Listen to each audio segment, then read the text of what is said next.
तो जी आज का अपना टॉपिक है वो है कोरिलेशन के ऊपर। आज हम पढ़ेंगे फटाफट कोरिलेशन। कोरिलेशन मीन सहसंबंध, यानी कि दो या दो से अधिक चरों के बीच में क्या संबंध है, वो किस में पढ़ा जाता है, कोरिलेशन के अंदर। अब कोरिलेशन में देखो क्या होता है। कोरिलेशन के टाइप देखते हैं पहले।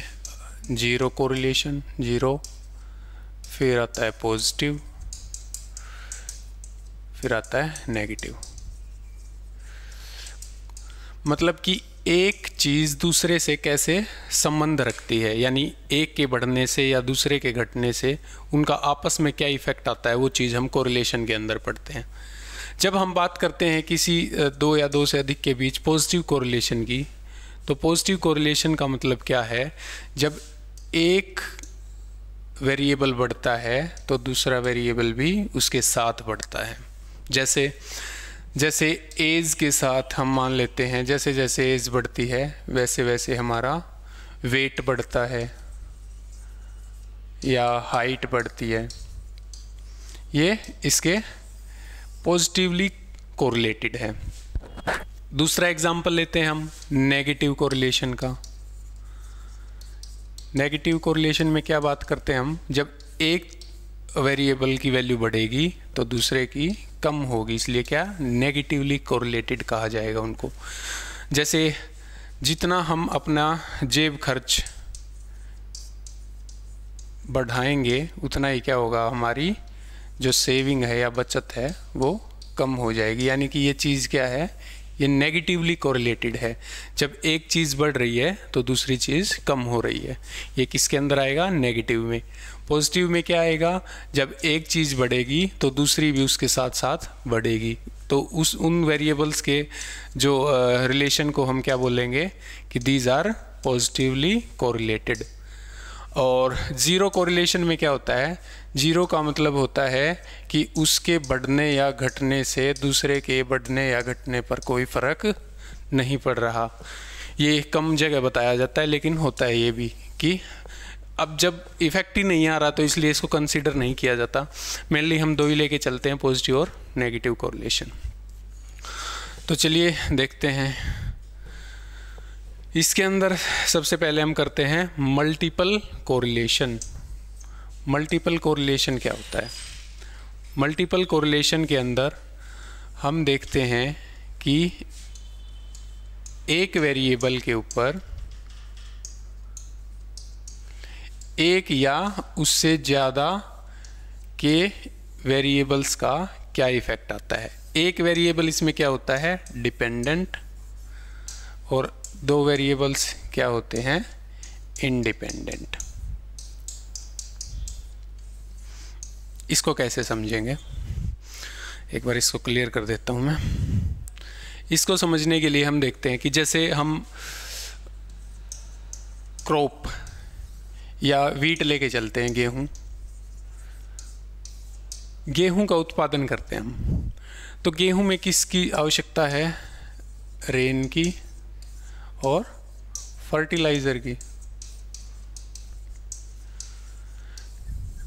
जब हम देखते हैं कि वीट की ग्रोथ के ऊपर रेन और फर्टिलाइज़र के इफ़ेक्ट को, तो वो क्या आता है हमारा, जब हम इसको मान लेते हैं ये R1, ये R2 और ये R3, हम क्या देखते हैं, R1 यानी कि ये .23, इसके ऊपर इन दो का क्या इफ़ेक्ट आ रहा है या ये कैसे रिलेट कर रहे हैं एक दूसरे से, तो वो क्या कहलाता है हमारा मल्टीपल कोरिलेशन।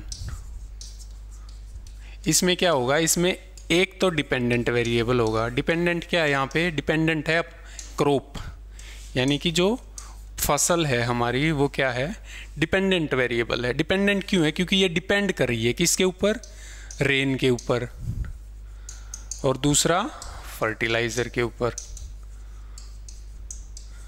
ये इंडिपेंडेंट वेरिएबल है। इतनी बात आई समझ में आपको कि जब किसी एक चीज़ के ऊपर दो इंडिपेंडेंट वेरिएबल्स के संबंध को देखा जाता है तो उसको क्या बोला जाता है? Multiple correlation. इसके एक क्वेश्चन को करेंगे हम, उसके बाद आपको अच्छे से क्लियर हो जाएगा। अब जैसे ये क्वेश्चन दे रखा है, इसको कैसे डिनोट किया जाता है? इसका फॉर्मूला है R.1 2 3, यानी कि 1 क्या है? डिपेंडेंट वेरिएबल, और 2 और 3 क्या है?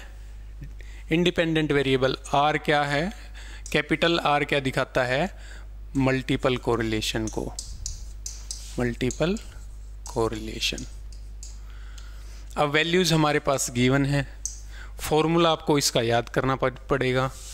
अंडर द रूट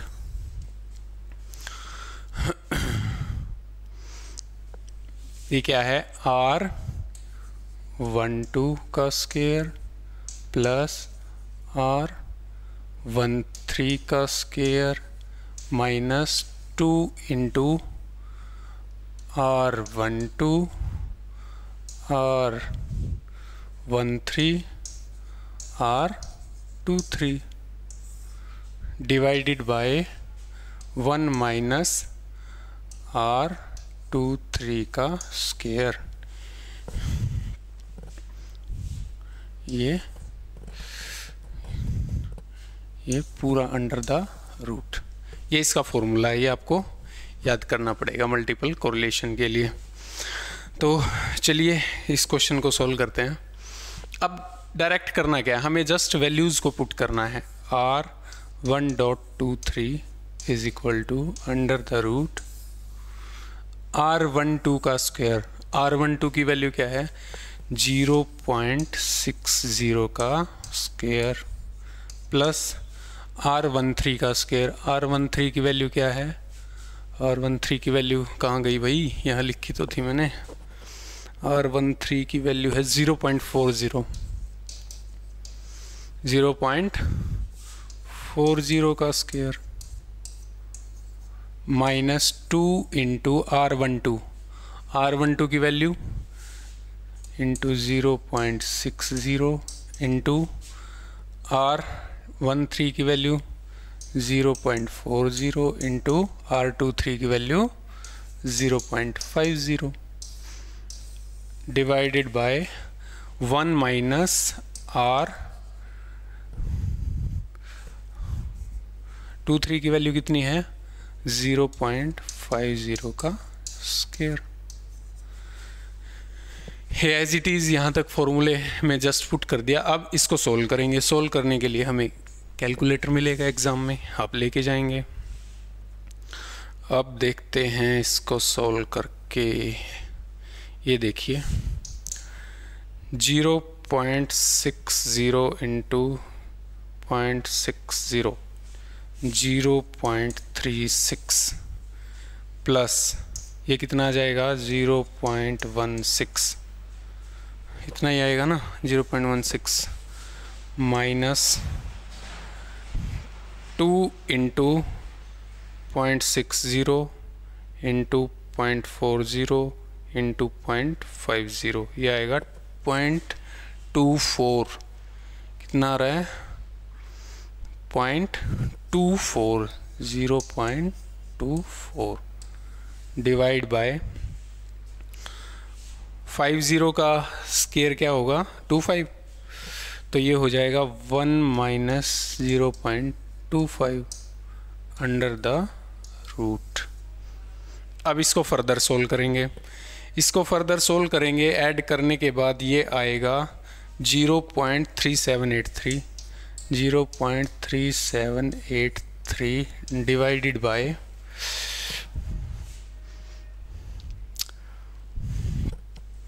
ये एग्जैक्टली इतना ही आंसर आएगा। इसको सोल्व करेंगे तो ये यहाँ पे आएगा 0.75। इसको इससे डिवाइड करेंगे तो हमारा आंसर कितना आएगा? 0.3783 अंडर द रूट। इसको जब हम वैल्यू को निकालेंगे अंडर रूट में रख के तो R1.23 की वैल्यू कितनी आ रही है? हम इसको अंडर रूट करके देखते हैं। अंडर रूट 3.78 अंडर रूट 0.378, यार ये 0.61461 तक ही लिखेंगे। तो R123 की वैल्यू क्या आई गई? 0.61। यहाँ तक ये चीज़ें क्लियर हैं। आपको एग्ज़ाम में कैसे मिलेगा? ये वैल्यू गिवन मिलेगी, ये मिलेगी, ये मिलेगी। देखने वाली बात क्या होगी एग्ज़ाम के अंदर, सिर्फ आपको जो डिफरेंस मिल सकता है वो कहाँ मिलेगा? आपको डिफरेंस मिलेगा फॉर्मूले के अंदर। हो सकता है आपको बोल दे R3.21, इसको निकाल लो। तो आपको क्या करना है, जस्ट 1.23 का जो फॉर्मूला आप याद करेंगे, जस्ट उसको रिप्लेस कर देंगे जो जो वर्ड आए हैं। या आप अपने मेथड से करना चाहें तो एज इट इज़ ऐसे भी कर सकते हैं, R32 का स्क्वायर प्लस R31 का स्क्वायर माइनस 2 इंटू 32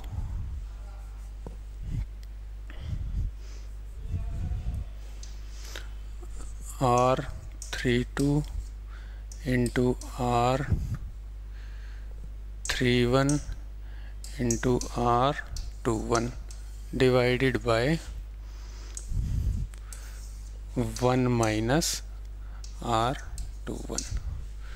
इसमें किया क्या हमने, जस्ट जो वैल्यूज़ रिप्लेस हुई उन्हीं को रिप्लेस कर दिया। आपका अच्छा तरीका है याद करने का, ये करो कि सबसे पहले R3 के साथ 2 को लिखो, 3 के साथ 2 को लिखा, फिर 3 के साथ 1 को लिखो, 3 को 1 के साथ लिखा, माइनस 2 इंटू वही सेम 32 32 31 31, जो बच गया, क्या बच गया लास्ट में? लास्ट में बच गया 21 21, और जो लास्ट में आएगा वही नीचे आएगा। बस ऐसे आपको ये याद रखना, वो आपको यहाँ घुमा सकता है। आप वैल्यूज़ इसको इसके अकॉर्डिंग चेंज कर लेना, वहाँ बाकी सेम रहेगा। ठीक है, ये हो गया हमारा एक एग्जाम्पल। एक और करते हैं इसके बेस पे दूसरा कोई।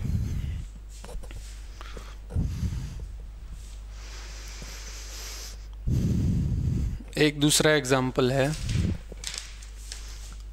R12 is equal to 0.80, R13 is equal to 0.70, R23 is equal to 0.60, R1.23 is equal to under the root, वही सेम फॉर्मूला, R के साथ 12 का स्क्वायर प्लस R के साथ 13 का square minus 2 into R12 R13 R23 divided by 1 minus R23 का square. As it is values put कर देंगे। R1.23 12 का स्क्वायर 12 का स्क्वायर 0.80 का स्क्वायर प्लस 13 का स्क्वायर 0.70 का square minus 2 into R12 0.80 0.70 0.60 divided by 1 minus 0.60 का स्क्वायर अंडर द रूट। अब इसको सोल्व करना है। इसको सोल्व करने के लिए क्या करेंगे, इसका स्क्वायर 0.64 प्लस इसका स्क्वायर 0.49 प्लस माइनस इनकी मल्टीप्लिकेशन और 2 से मल्टीप्लाई ये आएगा आपका 0.672 divided by 1 minus 0.36 under the root.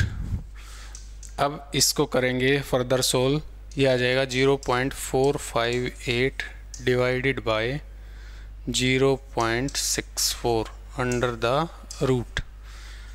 तो इसको जब हम कट करेंगे कैलकुलेटर में 0.84 इसकी वैल्यूज़ आ जाएगी। तो हमें लास्ट में क्या लिखना होगा, R1.23 इज इक्वल टू 0.84। ये आपका आंसर है।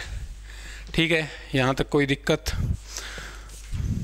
ऐसे ही आपको करना है, बस इन चीज़ों का ध्यान रखना कि वहाँ पूछा क्या गया, वहाँ पे R1.23 पूछा गया या R3.21 पूछा गया या R2.13 पूछा गया। इन चीज़ों को रीअरेंज कर लेना बस, बाकी सेम ही रहेगा पूरा प्रोसेस, और इसको निकाल देना। एक क्वेश्चन आने के चांस हैं ये।